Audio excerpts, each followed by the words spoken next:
Hey, it's Brad and Sonia from Bryan Insurance with our insurance tip of the week. What do you guys have for us today? Well, we have a question, or I guess it's more like a misunderstanding that we run across people's talking to us about what they need as far as insurance goes. And so the question is, what's the difference between insurance and a bond? Because we have people that come in and say, well, I just need to be bonded. I don't want insurance, you know, and so we thought we would talk about that today. You want me to start? Or yeah, go for it. Okay.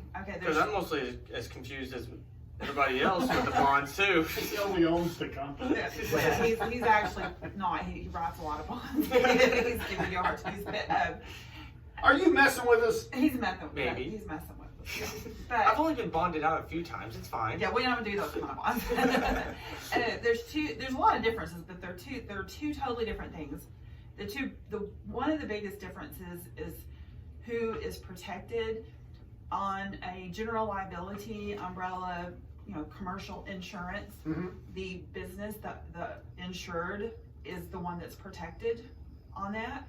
On a bond, the entity or the county or whoever is requiring the bond,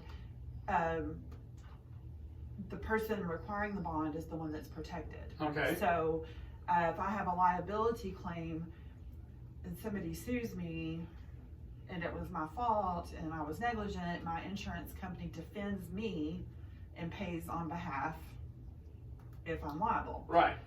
The bond pays the person that say I went into a contract to build a building for ABC Contracting Company. Gotcha.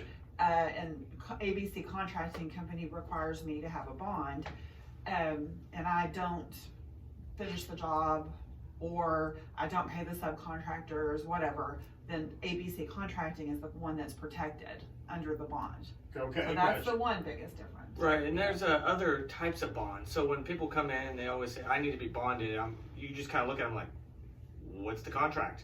Right. So there's anything from performance bonds to payment bonds to solicitation bonds. Here in Graham, if you go around to solicit any type of business, you're supposed to have a solicitation bond.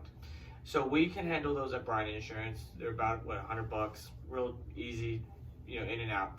So one of the craziest bonds I see is what you call a payment bond. Okay. So a lot of government entities require you to do this. If you're selling equipment or material to the government, they require you to have a payment bond. So that way you are obligated to pay the third party. So if you don't pay them, so let's say if you sold some forklifts to the government and you bought the forklifts from another party and you never paid them for the forklifts, they can't come back to the government to repossess them. Right. The payment bond pays out on the behalf of the government to pay the original vendor. Okay. So now the second biggest difference, and this is huge, insurance, with the exception of a deductible, okay, we know there's deductibles, insurance pays, it's over. Right. Okay. On a bond, they come back after the person that bought the bond. So the person doing the bond it's basically says, okay, you messed around, you did us dirty, we had to have money put out of our pocket, and we're going to get it back out of you one way. Yeah, exactly. So in my example, if I'm building a building for ABC Construction, okay, and I can't complete the contract, I didn't pay any subcontractors, the bonding company is backing me up and pays that, but then they're coming back after me for the money. As they should. Yeah. So a bond and insurance are completely different things.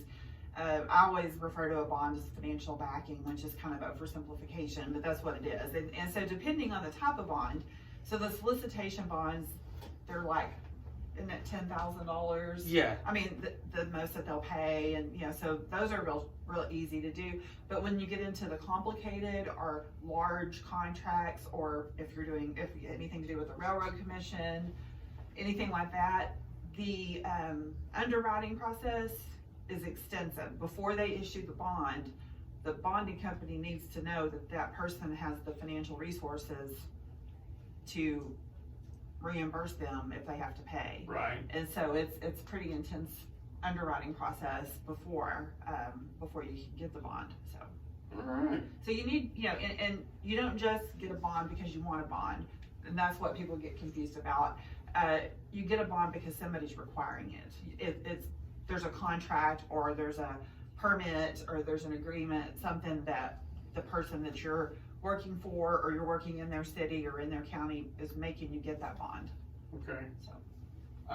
What is it when they have I think it is like they want to bond it. For instance, let's say if you're going to take on a big tower project, is that the same like Hiscox? And you see those advertised all the time for get a bond for this, or be you need $1 million policy if you're going to do a tower project or something.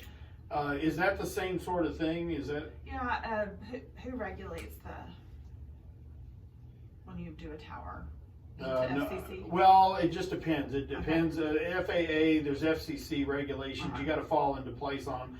It's more if the tower falls and kills people and stuff like that. So that would be a typical bond, right? Or, I was thinking more like the FCC, or the if you build the tower too high, if you don't build it up to code, if you don't build it with the proper materials. So that was where the bond would come into play, where it would pay out to have another contractor come in there and fix your mistakes. Gotcha. Okay. To bring it back up to code. Like an ordinance bond is the same thing.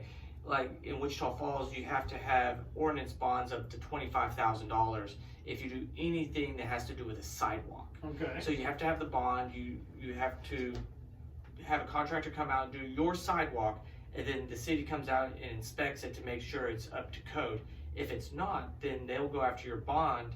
The bonding company will pay out, a contractor will come out, fix what you were supposed to do the first time, and then come back after you for the money. All right. So if it falls and hurts somebody, that's general liability. Okay. It's insurance. Yeah.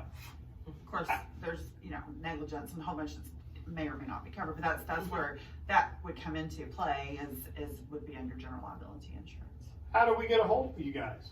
You can come see us at the second floor of the Sierra Bank Building, or call us at 940-549-2525, or online at brianins.com, and that's Brian with a Y.